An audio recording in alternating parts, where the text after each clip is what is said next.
Okay. Hello, Dylan. Welcome to this episode of Today on Wall Street. We're so good to have you here. So, Dylan, you are a translator based in Tokyo right now. Before we get started, I wonder if you can, introduce yourself to our audience a little bit, including yourself and also your work. What's your personal history of engagement with China, so to speak? Sure. As you said, I'm a translator. I got my start mostly doing literary fiction, modern literature, everything post 1980s and 1990s. But my interest was always in politics. That was what my first degree was in political science. And I've always taken a keen interest in contemporary politics in China. And for the most part, that was online politics and more extreme politics. Let's say like the New Left, especially, and what's often called keyboard politics was an interest of mine. And I've been writing on that topic for the past 5 years or so. But before that, I lived in China off and on between 2006 and 2014 until I relocated to Tokyo in 2015. Great. Thank you for that introduction. So what I will do is I will include a link to our website as part of the show notes of this program, so our audience can take a look at your other works. But what really caught my attention was your article published in The Spectator, in which you introduced to us Wang Huning, the supreme theoretician or advisor to at least 3 generations of Chinese leadership, Jiang Zemin, Hu Jintao, and Xi Jinping. So I wonder if you can tell us a little more about Wang Huning's personal history. What kind of intellectual influences can you identify, and how have they shaped the political outlook of Wang Huning? Sure. I mean, when you look at Wang Huning's his CV, it looks very different from a Western politician's CV, because he got his start at a time right on the edge of big change. So if he had been born a couple years later, he would have followed a normal path of writing the Gaokao and getting into university and entering the politics department or international relations. But he didn't, because there was no university entrance exams when he was around. He managed to meet the right people. His family's from Shandong, but was born in Shanghai. So he which was lucky for him. So he managed to meet some of the right people who were able to give him a recommendation to go to university, where he studied international languages, French in particular.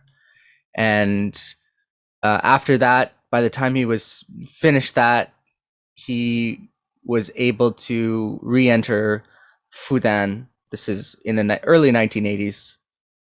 Once the university entrance exam is restarted, he sort of restarts his academic life. He goes back to Fudan and studies politics and law.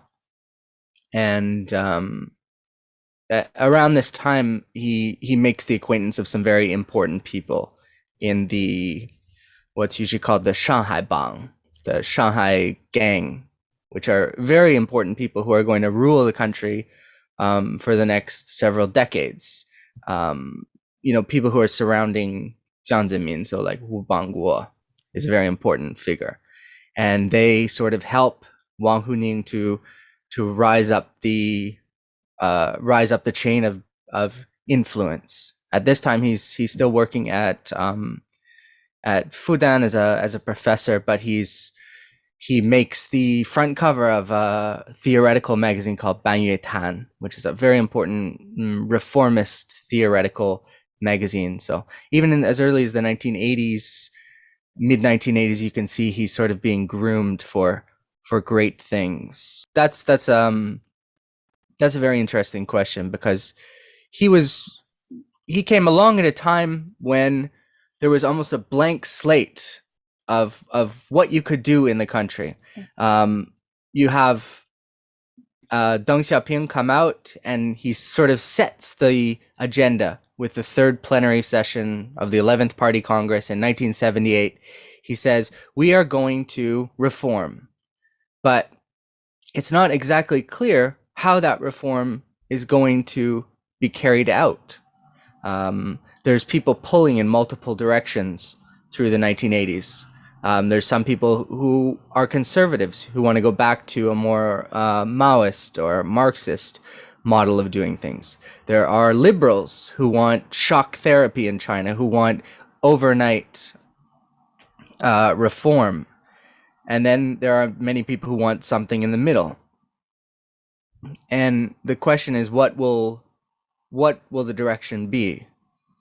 And this is a time when the party is not always going to its internal thinkers, its internal policy people, but is going to academics and various thinkers for ideas. This has been called the New Enlightenment in China. This period after 1984 up to 1986-ish. To make it a little tighter, there was a period called the 文化热. This is a time when everybody's talking about culture and what the political culture of the country should be and what the direction should be. So mostly there's sort of a consensus on the idea that we will have in China an amalgam. We cannot fully go towards Western democracy. That won't work in China.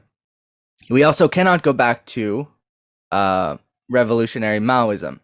So the best bet will be an amalgam. We're going to take some ideas from Western modernization, Western liberalism, and then some things from Chinese political tradition. And in that Western political tradition, it includes Marxism, of course, and the Chinese political tradition will be things that the Communist Party sort of did away with before in their quest to destroy the four olds, to criticize Confucius. There'll be some of those things brought back that can be modernized. So it's about modernizing Chinese tradition and about sort of Chinesifying, Sinifying some Western modernization. So that's a time when everybody's trying to figure out that balance, and that's one time that the idea of neo-authoritarianism comes about, which is a key idea for Wang Huning. This idea that there will be an authoritarian gradual shift to democracy and free markets. Neo-authoritarianism sounds quite frightening if you've never heard the term before, but it's actually a somewhat liberal idea. And the idea was that the party will remain in power. There might be elections down the line, but Chinese civilization, Chinese cultural values, Chinese tradition will guide the country more so than a central Maoist party will guide the country. And that will allow power to move down through the levels and markets to flourish. And that's one of the key ideas for people like Wang Huning. That idea sort of, the problem is there's sort of a break between 1989 and 1992. 1989 for obvious reasons, and 1992 because Deng Xiaoping goes hard in the direction of developmentalism. But this is sort of the background that Wang Huning comes from, this intellectual ferment in the 1980s, and especially from the idea of neo-authoritarianism. I see. Well, thank you for that introduction. Super helpful. But speaking of sort of the unifying framework of Wang Huning's idea, here's a puzzle. If you look back at the Jiang Zemin and the Hu Jintao years, I mean, nowadays these years are remembered as an age of, runaway growth, the gilded age of China, so to speak, with relatively weakened party control, which is completely opposite to the path Xi Jinping seems to be taking right now. So you see some contradiction and some internal conflict there. How would you describe Wang Huning's relationship with the three leaders? And in your mind, whose view is more aligned with Wang Huning's own views? Sure. And this is one of these questions that starts to become difficult to answer because it involves taking a guess based on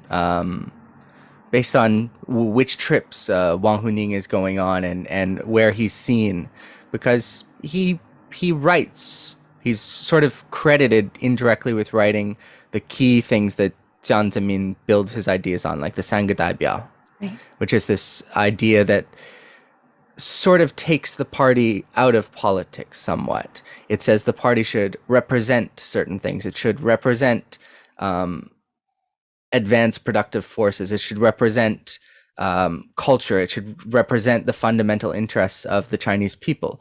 But it's only representing, it's 代表 these things, right, instead of doing these things exactly. And that decision also welcomed entrepreneurs into the party for the first time. So it was a significant thing to remove the party from politics. And under Hu Jintao, you have a similar thing with these ideas that are also credited to Wang Huning, like the scientific outlook on development or the harmonious society. All of these things are kind of the opposite of what we later see Xi Jinping do, but they're all sort of credited to Wang Huning. And again, it's kind of a black box. We see what comes out, but we don't, and we know who's in that black box, but we don't know exactly who did what. So the question of who's more aligned with Wang Huning is, I mean, Wang Huning basically, if we assume that he wrote the 三个代表 and some of the key speeches of Jiang Zemin, and then worked on the scientific outlook on development for Hu Jintao, we can get an idea of what he was, what his position with those Jiang Zemin and Hu Jintao. Then we go forward to Xi Jinping, and we see a man who's interested in other things, who's interested in keeping the party in the state, keeping the state in the economy.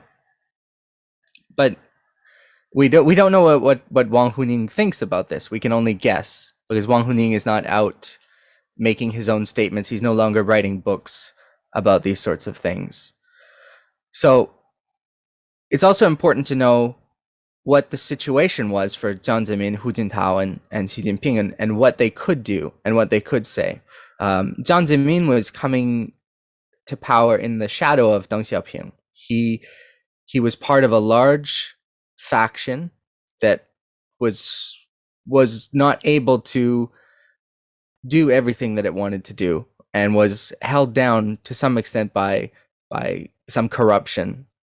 And Hu Jintao was even less able to govern. He was stopped at all key junctures by Jiang Zemin's men who were still in the way.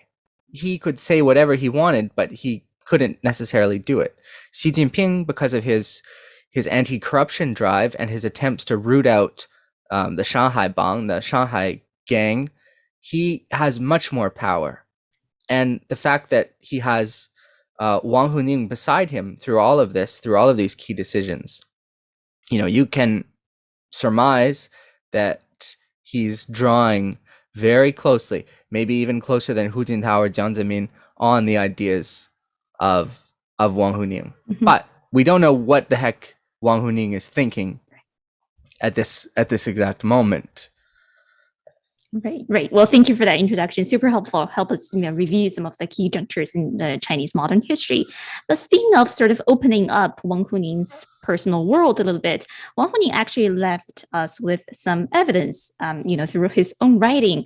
One book that's especially fascinating is its long out-of-print memoir-style book, America Against America, which has gained renewed interest, especially against the backdrop of U.S.-China rivalry, right?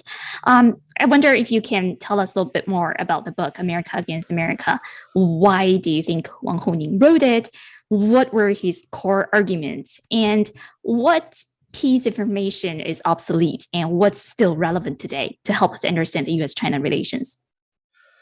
Sure. Actually, I think a lot of it is irrelevant. This book comes from his time in the United States in 1988. So he's there at election time. I can't remember who was running, but Bush, the first Bush, was up for re-election. Right. I can't remember who he was, but he was watching an election take place, and he was wandering around campuses because he was a scholar on a year abroad there. But I think a lot of it is quite uninteresting to us now, despite the high interest in the book. This was a time in China when there was a huge interest in comparative politics. Like I said, everybody's looking for a model of how to go forward, of what we should bring in from the West and what we should not bring in from the West. So this kind of book was quite popular. And the book is seen now as an attack on the American system, especially by Americans. The Americans who are reading the book now are looking at the book and saying, wow, this is an attack on America, and he gets everything right. To be fair, he does see a lot that's good in America. What he sees bad is racial problems. He writes a lot about the ongoing racial divide that seems unfixable. He writes about drug problems.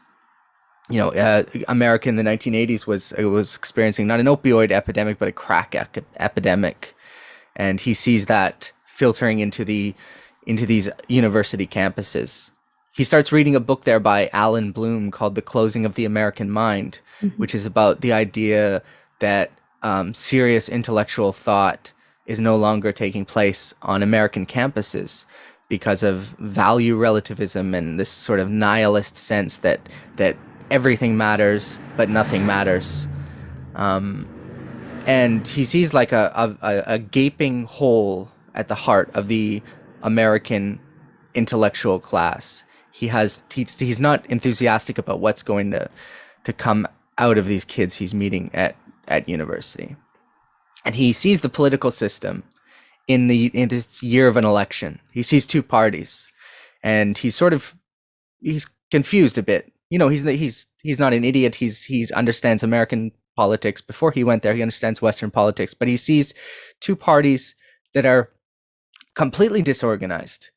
Two parties that have no singular platform, no singular theory guiding them. They're just two collections of individuals, very loose collections of individuals. And the individuals who are at the party apparatus at the very bottom in local politics and the people who are in the very top of the party have no connection with each other. And he says this is a system where everyone can take part in politics. Everyone can go out and vote. Everyone could stand for a local election, but it's meaningless.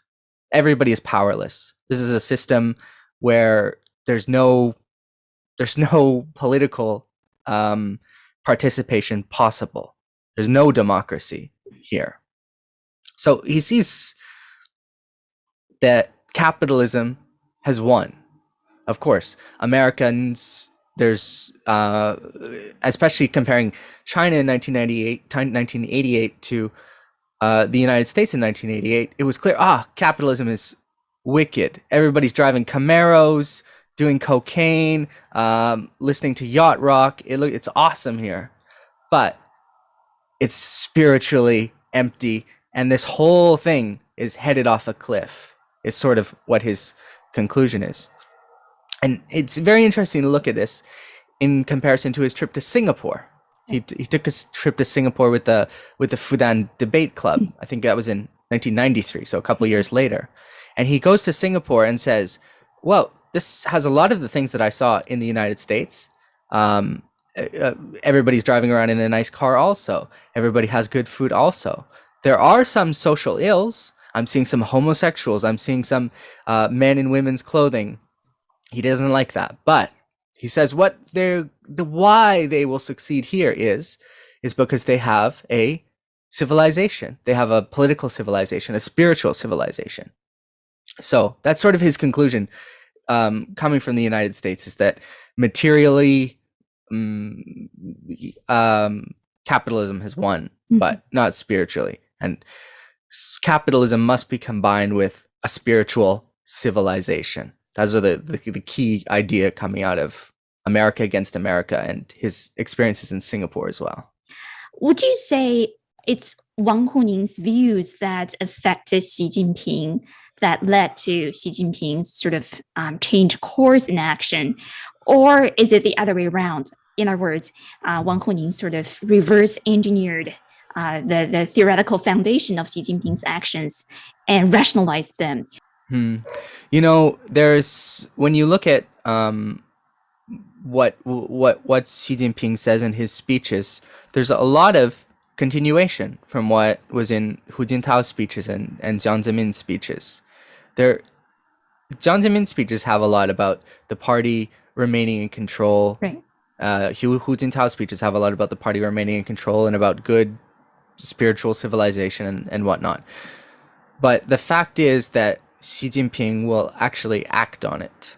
I think that's the key difference here, is that Wang Huning has finally found somebody who will act on his ideas. Xi Jinping is making use of some very old Wang Huning ideas to get things back under control. So he's using those ideas to his advantage, whereas I believe Hu Jintao and Jiang Zemin really liked the sound of those ideas as a theory while overseeing a somewhat chaotic, factionally riven time. That's what I think. So I think Xi Jinping has his own ideas about centralizing power and about the importance of doing so. And Wang Huning's ideas form some of the key theoretical guidance for that. Now, it's interesting, if you look back at Wang Huning, you know, Wang Huning in the 1980s, early 1990s was clearly, he was in that neo-authoritarian vein where he said, we're going to slowly move towards elections and flourishing free markets, where clearly Xi Jinping is not the biggest fan of you know, I wouldn't say he's taking us back to the Maoist dark ages, but he's not a reformer, a runaway reformer in the way that Hu Jintao or Jiang Zemin or even Deng Xiaoping were. So it's interesting to see. So you have to look, again, you have to know it's a black box. You have to know that we're never going to see those conversations between Xi Jinping and Wang Huning, which would be the most fascinating things on the planet, because those two men and probably a couple other men in the room are charting the course of billions of people, but we'll never know. Right, we will never know. But to help us sort of crack open the black box a little bit, are there books that you would recommend to our audience who are interested in learning more about Wang Huning? What kind of articles or writings you think will be helpful? Sure. I mean, I do recommend reading his book, America Against America. It's out of print, but it's quite easy to find these days. As well, I really recommend his book from 1995 called A Political Life, which is a very... this was written when he was an associate professor at Fudan, and it's written sort of like in a blog style where he'll write, today I was watching New York, Beijingers in New York, and these are my thoughts. And I also have some thoughts about traffic, and I have some thoughts about reform politics. That's really you get a sense from that book of Wang Huning as a person, because it's just his thoughts jotted down, and he seems like quite a fun person.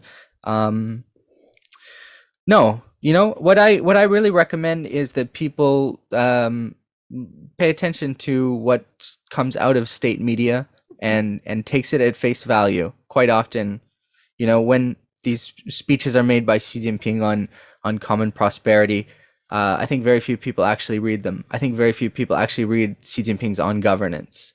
And those are actually, I know it's hard to believe, they are the best way to understand what Wang Huning and Xi Jinping are cooking up right now, because they're full of Wang Huning's theories. So go and read the latest speech by Xi Jinping on common prosperity. And instead of reading all the coverage you might find other places, just read that and come up with your own ideas, your own analysis. I think that's the finest way to understand Wang Huning and Xi Jinping. Right. Always go to the primary source. Well, this That's is right. super helpful. Thank you so much, Dylan, for this enlightening conversation. And I look forward to talking with you in the future as opportunities arise. Thank you so much, Dylan, and have a You're very good rest of the welcome. day. Bye bye. Bye bye. 感谢您来到由我李琦 Lizzi 为您带来的今日华尔街频道。在看过节目之后，如果喜欢，请别忘了为节目点赞，也请您在留言区留下您对节目的见解和意见。如果您是频道会员的话，我们会在第一时间回复您的留言，解答您的疑问。另外，如果还没有订阅的话，请记得要订阅频道，并且打开订阅按钮旁边的小铃铛，这样您就可以在第一时间收到节目发布的最新信息了。